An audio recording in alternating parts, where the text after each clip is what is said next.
Один из самых известных раввинов нашего времени, Маниса Фридман, в прямом эфире отвечает на вопросы наших слушателей. Вы услышите мнение самой мудрой книги человечества – Библии, о самых сложных проблемах, стоящих перед современным миром. Присылайте ваши вопросы заранее на наш имейл info@rusa.fm или во время передачи по СМС 347 460 08 77. Добрый день всем, кто сейчас настроен на радио USA. В эфире передача Thank God It's Tuesday, потому что действительно вторник, и слава Богу, с нами самый светлый, самый известный раввин нашего времени. Главное, что самый мудрый, который проводит с нами вот это вот время каждую неделю, и к нему мы обращаемся с самыми такими вопросами, интересующими нас, волнующими нас. И сегодня этот вопрос, который я хочу ему задать, это как быть счастливым в этот праздничный сезон, когда у нас столько препятствий, а радоваться мы обязаны. Вот так положено в праздничный сезон. Вот как это сделать? Вот с этим вопросом мы обращаемся к раввину Манисе Фридману. Rabbi Manis Friedman, hello, thank God it's Tuesday. So happy to have you with us. And we're so close to a beautiful holiday season. Hanukkah is this Thursday, starts this Thursday. And besides the fact that we need to be happy every single day, we especially have to be happy during Hanukkah, the holiday of lights. And yet we have very many obstacles this year. And we are hoping that maybe you can guide us on how we can attain the level of happiness that we should attain during this holiday seasons with everything that is happening in the world that's putting a damper on things. Oh yeah, a big damper. It's amazing that we're as optimistic as we are. There's something incredible about the Jewish spirit. Did we talk last week about the difference between Esav and Yishmael? No. Okay. Let's get into this. This is very helpful. Okay. There's a difference between our two major enemies forever. Yishmael, who was at war with Yitzchak, and Esav, who was at war with Yaakov. Nothing has changed. It's the same thing today. We have always had a problem with Esav, and we always had a problem with Yishmael. But they're very different problems. To sum it all up, it's a very big subject, but to sum it up, it sounds like this. What does the Torah say about Esav? He was Yaakov's twin brother. They were both the children of Yitzchak and Rivka. But what does it say about Esav? It says that Esav was a hunter and that he lived by the sword. Hasn't changed.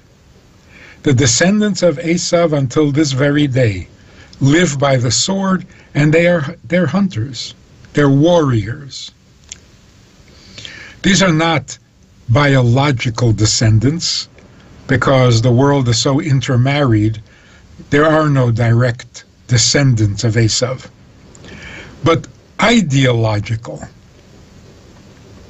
Those who have the spirit of Esav, they are hunters, and they live by the sword. Then there's Yishmael, the descendants of Yishmael.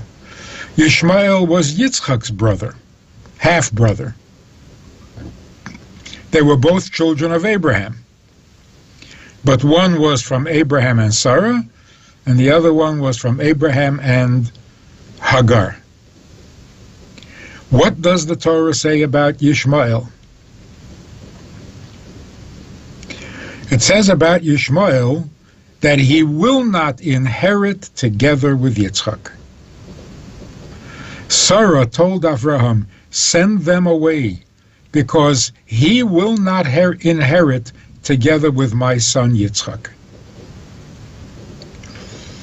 That's what we know about Yishmael.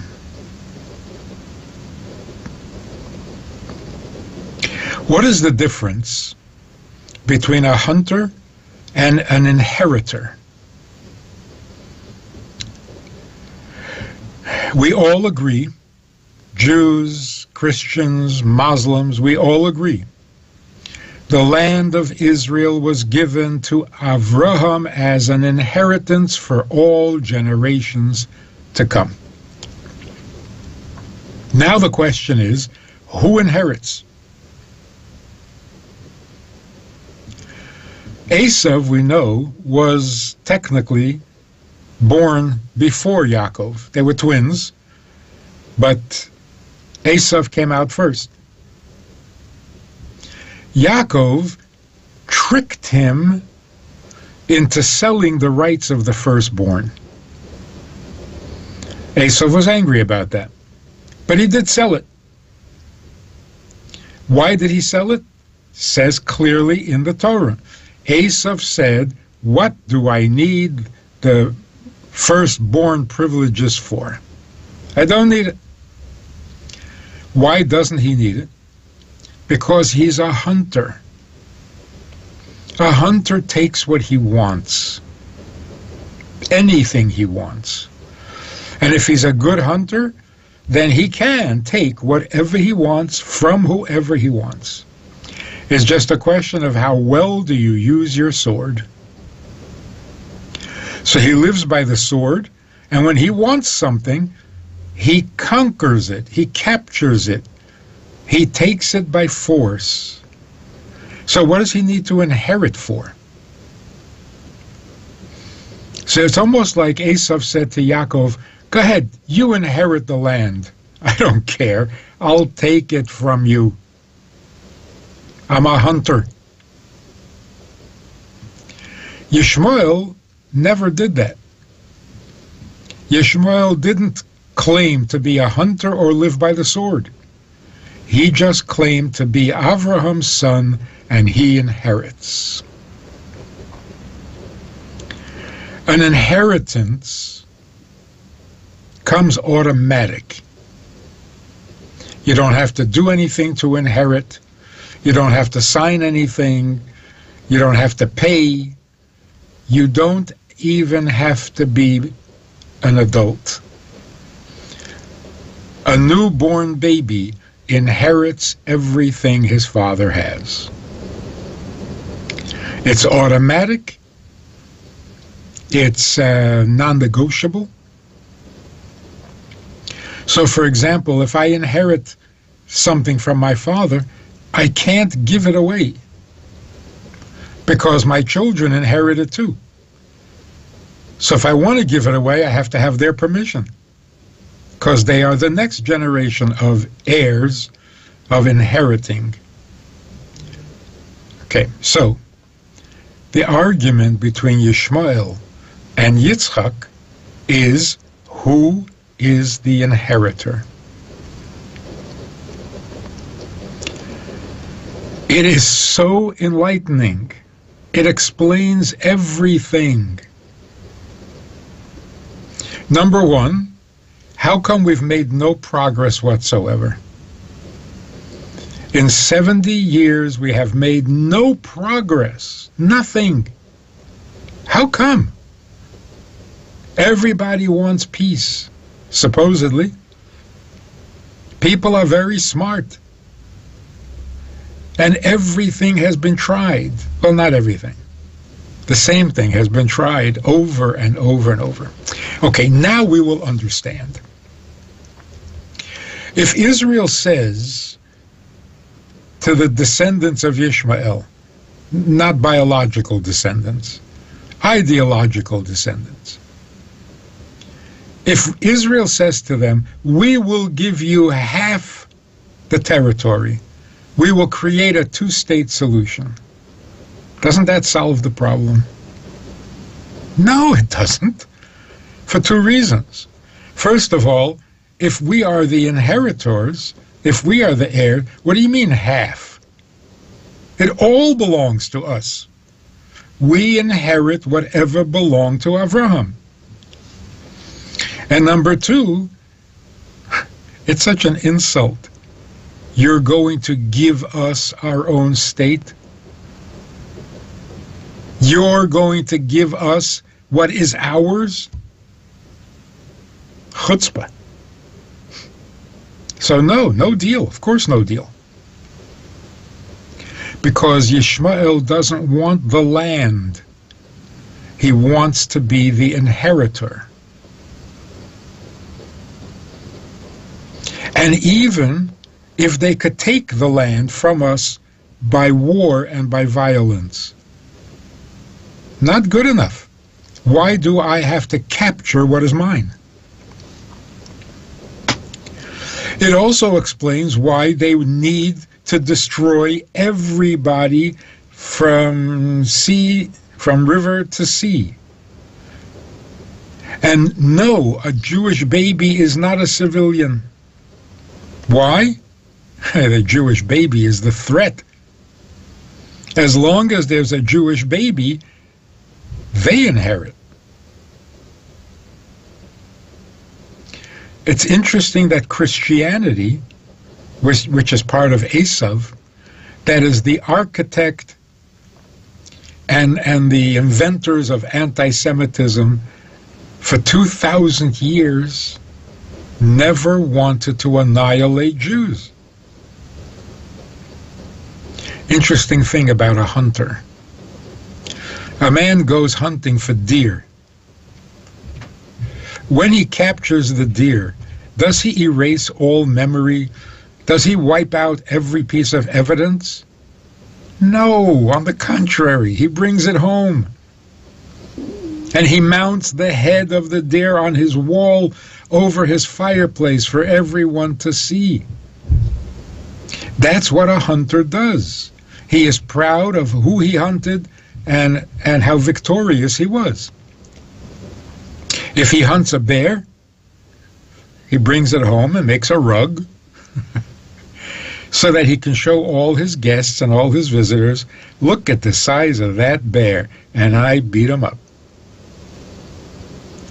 What did the Romans do when they destroyed the Beis Hamikdash, the temple in Jerusalem?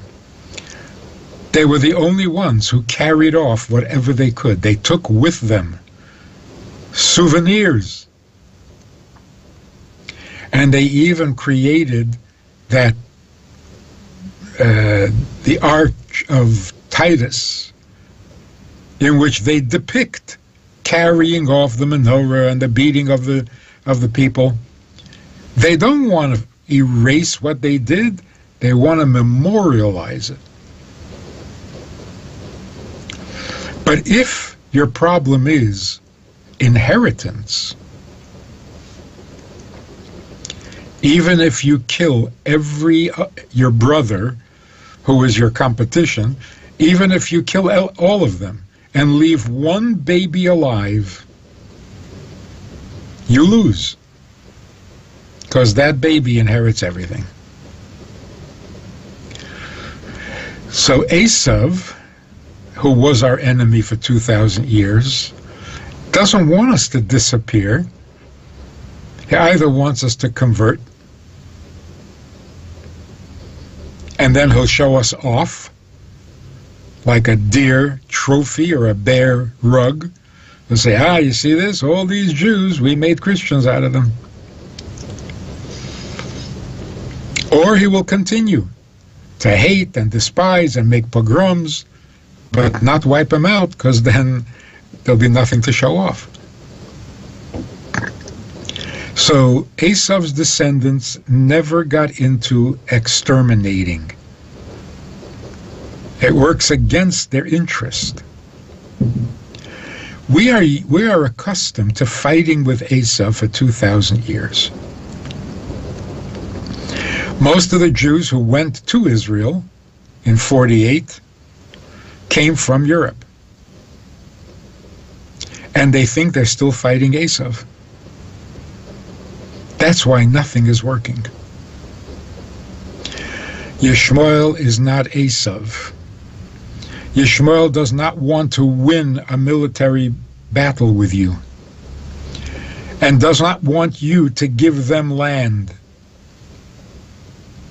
The existence of a Jew threatens their belief and their assumptions and their aspirations. We will inherit the land because we are the children of Abraham.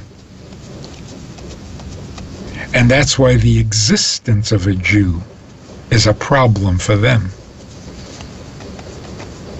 Not just in Israel, anywhere.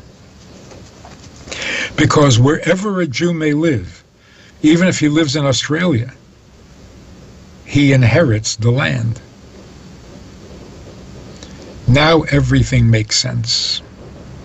I mean, it's still a big problem, but at least it makes sense. Rabbi Friedman, I have to ask, but what about World War II and Hitler? Who was Yes. that? Hitler was a Ishmaelite in his policy, in his belief. He felt that he inherits the world, not just Israel. Not because he's a descendant of Avraham, but because he's God and the whole world is his. Beating up Jews is not enough. Because as long as Jews exist, he is not God. So we have to understand, why is it that some anti-Semites just want to do something to the Jews, other anti-Semites just want Jews to disappear? Why? What is the difference between them?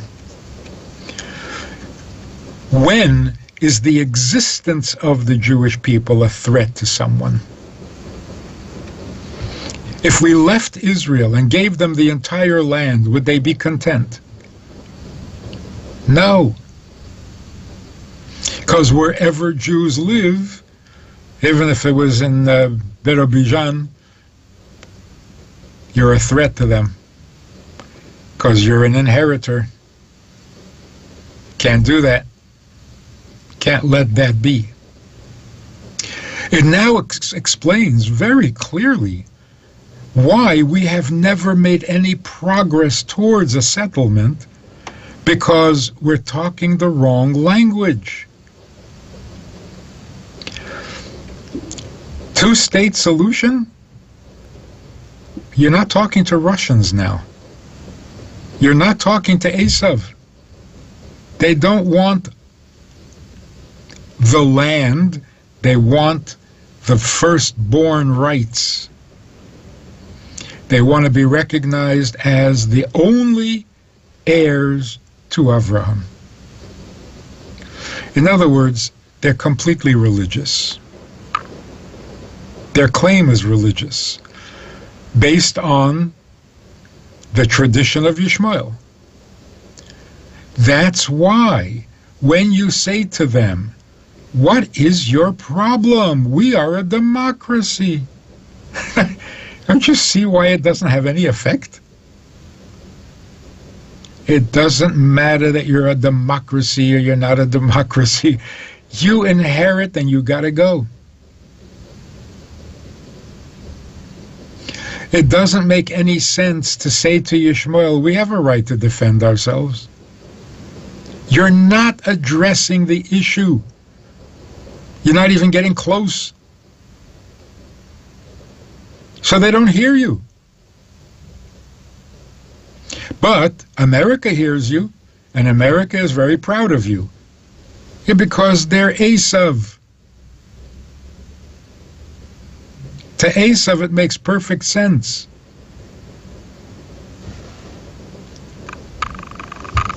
See, between Yaakov and Esav, they made a deal.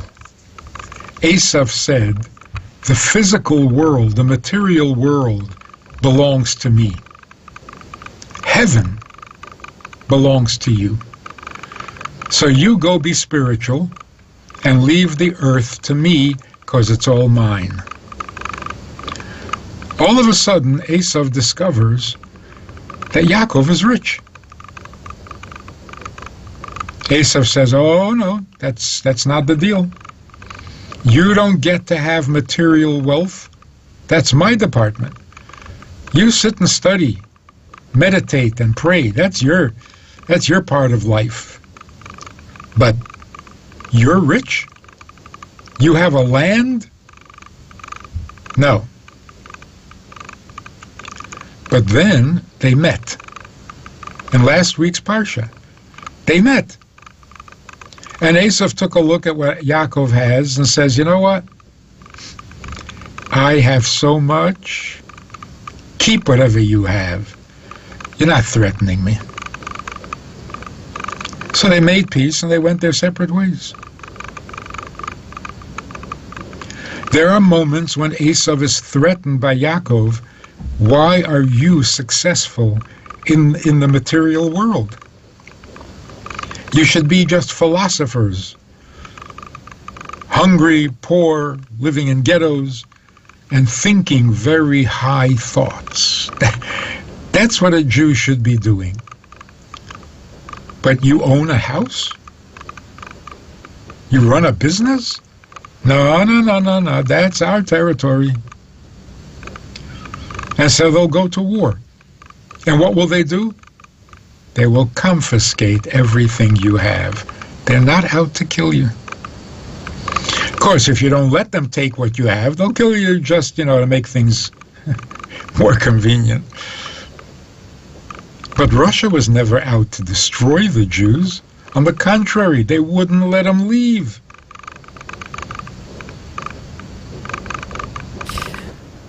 So, when Israel says to the world, we are a democracy, America is very proud. When Israel says we have a right to defend ourselves, America says, sure, absolutely. Israel doesn't threaten America. Like Esav, America says to Israel, whatever you have, keep it. You're not threatening us. We have plenty, and we will have more. Your possessions don't threaten, and they're not that impressive that I should be desperate to have it. Keep it. But Ishmael is not at all impressed with your democracy and with your right to defend yourself and with all the other arguments that they don't even hear. You're not even speaking their language. On the contrary. See, here's a huge debate. Is this land forever and ever yours by inheritance, or is it ours? We go to war. You beat us up, like in 67, and then you offer to return some territory to us. What does that tell the Arabs? You don't really think it's yours, do you? You're not treating it like an inheritance. And that's why they say, you're not even Jewish. You come here and you don't claim it as an inheritance? Then you're not Jewish. You're just a bunch of Europeans who, like Esav, like to capture lands. Turns out that Esav and Ishmael don't get along either. Surprise, surprise. Nobody gets along. So if the people who came to Israel in 1948 are really Europeans, they are Esav with his sword. The hunter is coming to take our land. If we are going to respond and finally resolve this issue, we can't say we're a democracy. We can't say we have a right to defend ourselves. We can't even say, behave yourself, we have nuclear weapons. That's completely besides the point. Is this land yours? Are you the Jews who inherit this land, or are you not? That's the only thing the Muslim mind hears. So what is the solution? The solution is talk to the issue. You've never even talked to the issue. Say to the world, we are the biological inheritors. This land is ours because we are the children of Yaakov. Biologically. So, case closed. Rabbi Friedman, If we act that way, didn't we say it until now? Didn't we ever say it before? not once. Not once. Listen to all the speeches in the UN. Not even a hint. Again, the excuse is, the justification is, we think we're talking to Esav. And in the UN, you are talking to Esav. But you're not dealing with the problem of Yishmael. So what should we say to Yishmael?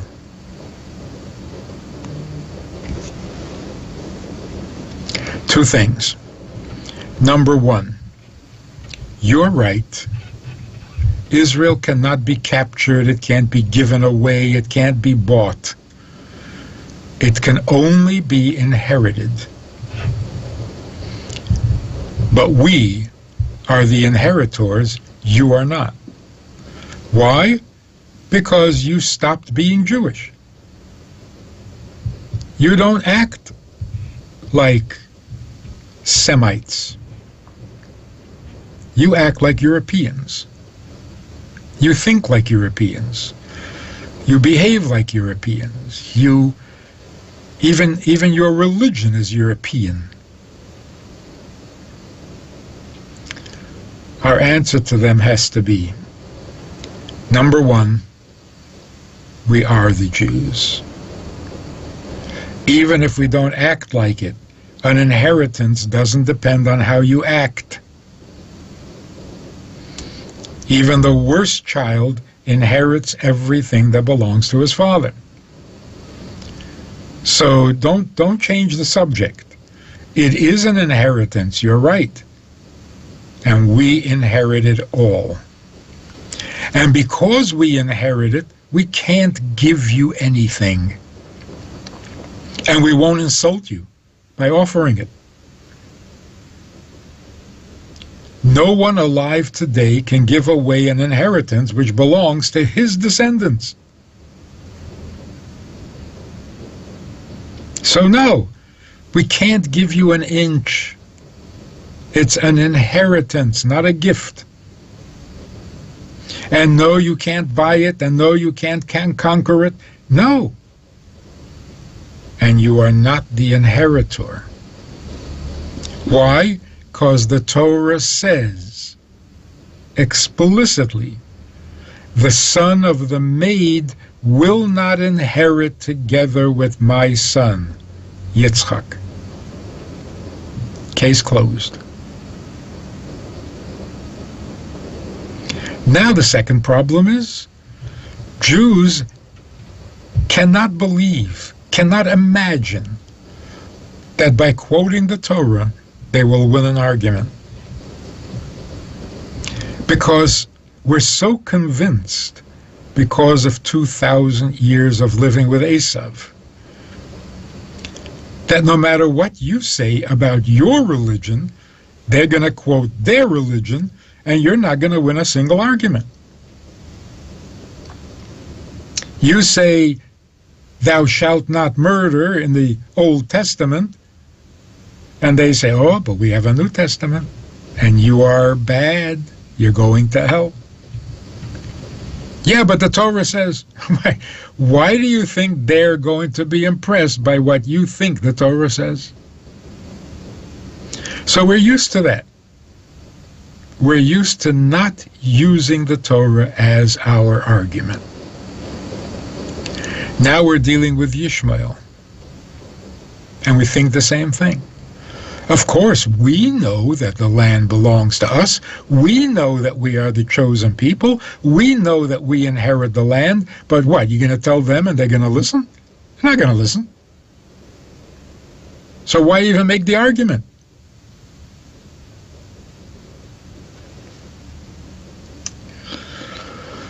That's the second biggest mistake. If Jews spoke with the authority of Moses, who the Muslims worship, this argument would have been over a long time ago. If you speak like the chosen people, if you act like the descendants of Avraham, then they have no argument at all. Because we're the biological inheritors. There's nobody else. There's no contest. There's no court case. There's nothing to argue about. If and when we behave like the chosen people and the children of Avraham, the Palestinians will take down the mosque, which doesn't belong there in the first place. But the fact that we allow it makes them suspicious. Maybe we are the inheritors. Otherwise, if I was the Jewish people and I was the inheritor, would I allow someone else to put a building where I... Come on. So, it's not too late. It's never too late. Someone has to speak for Israel and get up in the United Nations and say, this is not a land to be conquered or bargained over or divided or negotiated. This is an inheritance. No one else inherits except the Jewish people, because we are the only existing descendants of Avraham, Yitzchak, and Yaakov. God promised the land to Avraham. He promised it again to Yitzchak. Then he promised it again to Yaakov. And then he promised it a few times to Moshe. And then he promised it to Yeshua. Case closed. And because Muslims are believers, once they hear this, they will take down the mosque and help us build the third temple. We've never tried it.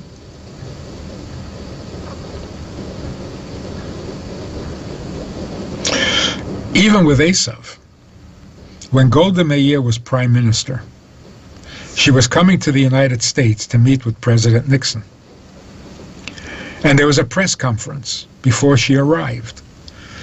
And the spokesman, State Department, said, I just hope that she doesn't come here with a Bible under her arm and say, the land is ours, it's written in the Bible. And they all laughed. It was a joke. But the editor of the Yiddish paper was there in the press, among the press people, and he said, "What would it bother you if she came with a Bible under her arm and said it belongs to us?" And he became really serious. I remember this. He became serious and he said, officially, America, United States, is not a Christian country. But if you quote the Bible, what are we supposed to say? Can't go against the Bible. We underestimate not only our validity, but also the validity of the Torah. The world is in awe of the Torah. A drum roll for the Torah.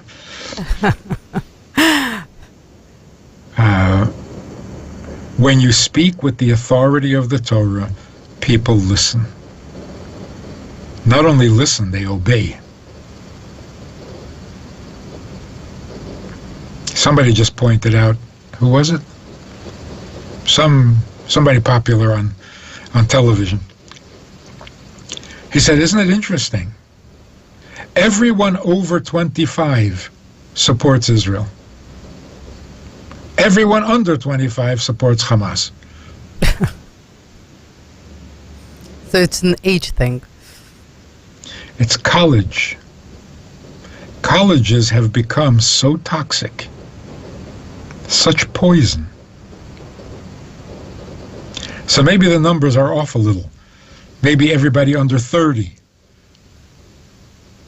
and everybody over 30. But basically, adults all over the world support Israel.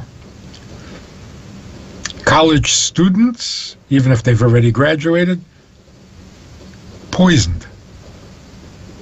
So it's not like the world agrees with Hamas. Not by a far stretch. And the same is true with the Bible. Everyone over 30 takes the Bible seriously. How seriously? Whatever, right? Everybody under 30, there's no Bible. There's nothing. There's no 10 Commandments. There's nothing. So, it's really clear. It's so clear. Why have we made no progress? We're not dealing with the issue. What is the issue? Not who conquered and who fired first, or who has bigger tanks, or who... That is not the issue. The issue is purely biblical. Who inherits the land of Avraham? And there's no question that it belonged to him, because God gave it to him. The only question is, which of the descendants are the heirs? And that's why claiming to be a democracy is like spitting in the wind. Saying that you have a right to defend yourself is like being a baby. Offering to give away territory, give back territory, share territory, you're just encouraging the enemy. Because you're acting like it's not really yours and you're feeling guilty. So what is the solution? So you mentioned Hanukkah. The solution is more menorahs, bigger menorahs, all over Israel, all over the Middle East, including the one they just put up in Gaza. That's the solution. The solution is to say, you know you attacked us on Yom Kippur 50 years ago. So you know we are the people of Yom Kippur. Now you attack us on Sukkot, on Shmini Atzeret. You know we are the people of Shmini Atzeret. We are the same people. We haven't changed. Our ancestors in Israel lit menorahs, we light menorahs. Our ancestors kept Shabbat, we keep Shabbat. They fasted on Yom Kippur, we fast on Yom Kippur. We are the same people. Obviously, we are the heirs. Whether we're a democracy or not, whether we're religious or not. So you can make fun of us that we're not good Jews, but we are the Jews, so step aside. Rabbi Fridman, thank you for a very, very clear message. On one hand, I gotta say, it seems far-fetched that we can make this kind of a statement and be heard, and the statement will be accepted by everybody. So it does seem a little bit far away at this point still, but Hanukkah is near, and that is in our hands. We can light a lot of menorahs. So... Put up a bigger mezuzah. Don't take down the mezuzah. Act more Jewish, not less Jewish. It's time to really come into ourselves. The world says we are the chosen people. Not only the Bible, the world. Now, people can hate us for being the chosen, or they can love us and adore us for being the chosen, but they all know that we are chosen. So why not just be chosen? Why argue? Everybody says you're chosen. I guess they're right. So act like the chosen people. I think I did mention the story about the professor on the campus who stood up and argued with the pro-Hamas people, and the student gave him a bouquet of flowers because it was so nice, so reassuring when the chosen people act chosen. And this Jewish professor said, I don't believe in the chosen people. And the student said, whether you believe it or not, we know you're chosen.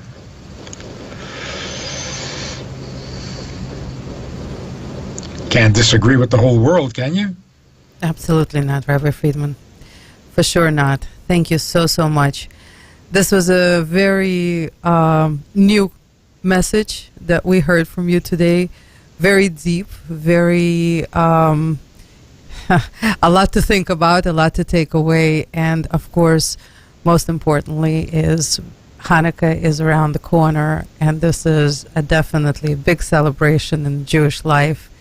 And there is a lot to celebrate when it comes to the holiday of Hanukkah. So may everybody just bring as much light into the world and be lit up with the right messages that you bring to the world daily. And we thank you for it. Thank you so, so much for setting us straight yet again. Thursday night, sunset. Find a menorah, get a menorah, make a menorah, light a menorah. Whatever it takes. Join Chabad in their menorah, public lighting, but be part of the celebration. No. That's the solution, not the problem. Great solution, and it's being handed to us this Thursday. So thank you so, so much, Rabbi Friedman. Thank you for your wisdom, for your time, and for the inspiration and positivity that you provide for us and for the whole world every day. Thank you, and Happy Hanukkah. Ну а всем, кто нас сегодня слушал, огромное спасибо.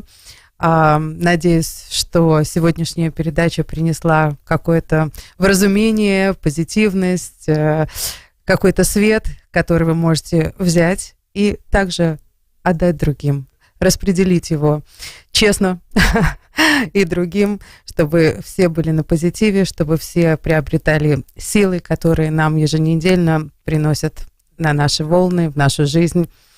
Раввин Манис Фридман в передаче Thank God It's Tuesday. С этими словами я, Аня Пекерман, прощаемся со всеми до следующей недели и, конечно же, желаем Happy Hanukkah.